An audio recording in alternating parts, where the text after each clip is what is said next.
Ongi etorri Donostiako EASO Politeknikoko erdimailako mendekotasun egoeran dauden pertsonei arreta ziklora. Ziklo honek mendekotasun egoeran dauden pertsonei arreta eskaintzeko gaituko zaitu, etxean eta instituziotan. Etxean, bizigarritasun, higiene eta txukuntasuneko baldintzak bermatzen ikasiko dugu. Pertsonaren egoeraren arabera, higienea, mobilizazioak eta barre egiten ikasiko duzu tailerreko praktiken bitartez. Menuak eta elikagaiak ere prestatuko ditugu sukaldean.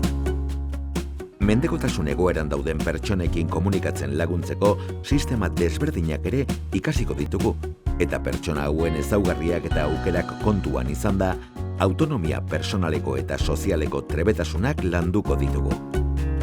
Erronkak deituriko proiektuen bidez lan egiten dugu.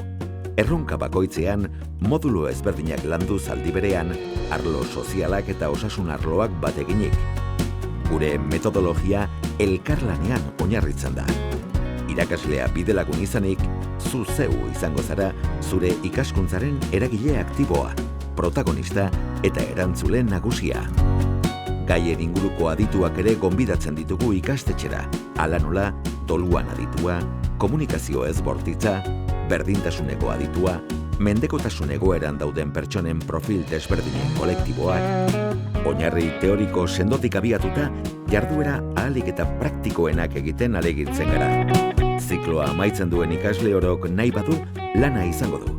Era berean, badira lanerako prestakuntza hobetzeko helburuarekin, formakuntzarekin jarraitu nahi duten ikasleak, esaterako gizarteratzea edo haur hezkuntzako goi-mailako zikloak.